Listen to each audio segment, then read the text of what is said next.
Hello, welcome to the 13th day of May for Makers, and today we'll be talking about personal protective equipment, or as it's always known, PPEs.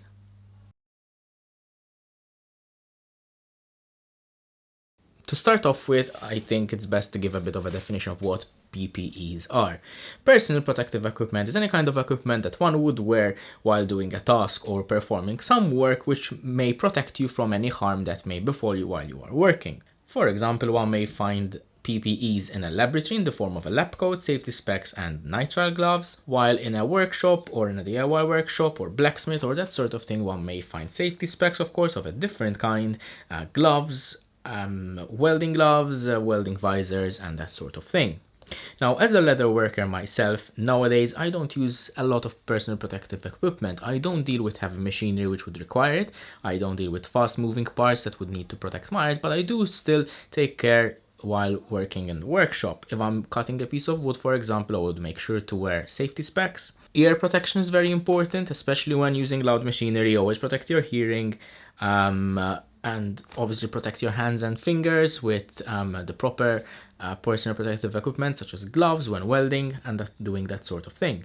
Other personal protective equipment would include, for example, hard hats, which may be found in a construction site or in a place where items may be found to fall on your head and obviously injure you. As I am describing, personal protective equipment are not an exhaustive list, and to be quite honest, there's a very large amount of them and a lot of different varieties. So make sure that you are always using the personal protective equipment that you need for the job that you are doing. Also, as a side note, the safety squint doesn't really work, does it? In my workshop, I have welding visor, which I've never had to use because I've never actually welded anything in my workshop or anywhere else for that matter. I have safety gloves for when I'm mixing epoxy or mixing like plumber's epoxy, something which is hazardous and toxic. I have a respirator, or rather a mask with a filter for when I'm spraying paints, aerosols, and mixing like polyester resin, that sort of thing. It's always very important also to note that personal protective equipment doesn't necessarily mean damage to your skin or your external organs, but also to your inner organs such as your lungs. So respirators and masks are very important, especially when dealing with very fine particles. If you are cutting MDF, for example, it's best to wear a dust mask or a filtered mask.